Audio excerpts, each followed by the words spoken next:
What is up, guys, and welcome back to another video. And we're doing something I've been wanting to do for so long, but I never got to it. Anyways, we're gonna go over who is on the Mount Rushmore of WWE wrestling in my opinion. I would love to know yours at the end of the video. Comment below. Anyways, let's get straight on the first member, which is The Undertaker. It's kind of funny how I just made a video about why The Undertaker is the greatest wrestler ever just 2 days ago. Clearly, that means he must be on the Mount Rushmore of the WWE. Undertaker is the embodiment of wrestling. He will forever be an icon that people will never forget about. Undertaker has the greatest gimmick of all time. He made a goddamn dead man gimmick work for nearly 30 years. He's a locker room general. He has won 7 total world championships. Taker even created many new gimmick matches, such as the Buried Alive match and the famous Hell in a Cell. Undertaker is the most respected guy in the company from everyone, and that's for a reason. Seriously, I don't think any wrestler has beef with The Undertaker. Also, he's a great wrestler when it comes down to putting on some classics. Like I said in my other video, he is very good at changing his wrestling style depending on his opponent. I can go on for quite some time, but in all honesty, I will just be repeating a lot of the things, so I seriously recommend watching my previous video about why he is the GOAT. Moving on to the second member, and that's going to be Hulk Hogan. Hulk Hogan is a must on this list because of how popular and successful he was throughout the 80s and the 90s. Hulk Hogan has been so successful during his prime that some people even refer to an era as the Hogan era. Seriously, the Golden Age era is sometimes called the Hogan era, which is crazy in my opinion. That accomplishment right there deserves to give him a spot on this list. But he has done a lot more, so let's go through that as well.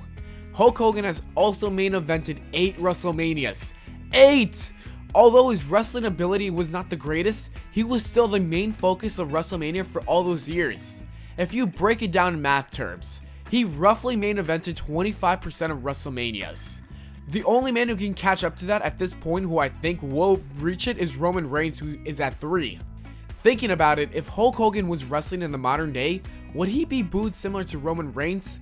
I think it's the same situation, just a different time. Anyways, Hulk Hogan is a 12-time world champion, winning 6 titles in the WWF and 6 more in WCW. Hulk Hogan has also created one of the most iconic moments in wrestling history, obviously slamming Andre the Giant at WrestleMania 3. Another great iconic thing he did was jump over to WCW to turn heel and shock the entire wrestling world, creating one of the best factions in all of wrestling history as well, known as NWO. One last thing I would like to add is the fact that he saved Vince McMahon's ass during the whole steroid scandal. Had he not taken the blame for the steroids, WWE could very well have been shut down, so I think Hogan deserves a spot on this list. The third member, Stone Cold Steve Austin. Although Stone Cold was only in his prime for a short period of time, he still made it onto the Mount Rushmore for many reasons. Firstly, Stone Cold Steve Austin had some of the best mic skills, which entertained the fans every single week. Second off, he is one of the best anti-heroes who the fans absolutely loved. Seriously, this guy could have been booked as the biggest asshole and people would still love him. You gotta hear the pops he was getting on the weekly basis.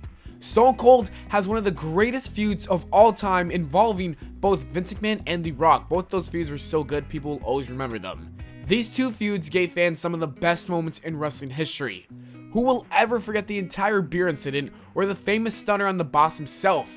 Austin has also held the WWE Championship 6 times. But the most important reason why he is on my Mount Rushmore is because he was a major reason for WWE beating WCW in the ratings. Austin was so entertaining that people always tuned into WWF programming every week. This resulted in the highest rating episodes that Raw has ever seen. Austin's popularity will never be replaced. He has even managed to sell $500 million worth of merchandise. That right there is insane. And the fourth and final member, this was the toughest one, John Cena. The fourth member was so hard for me to choose because I wanted to go with The Rock, Shawn Michaels, and John Cena, but I had to choose one. Ultimately, I chose John Cena because of him literally carrying the company from 2005 through 2015. Also, I think if The Rock stayed in WWE, he would have been here instead of John Cena, but he didn't choose that. If John Cena was never a wrestler, who could have possibly fulfilled the shoes of being the face of the company throughout those years?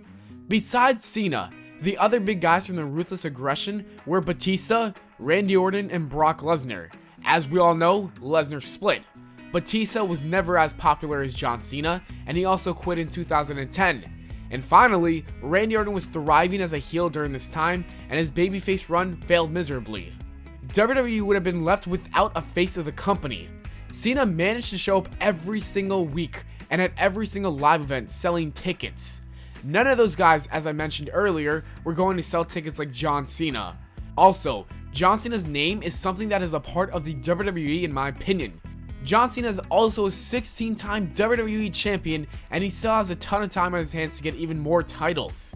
He's been the face of the company for many years, barely getting injured.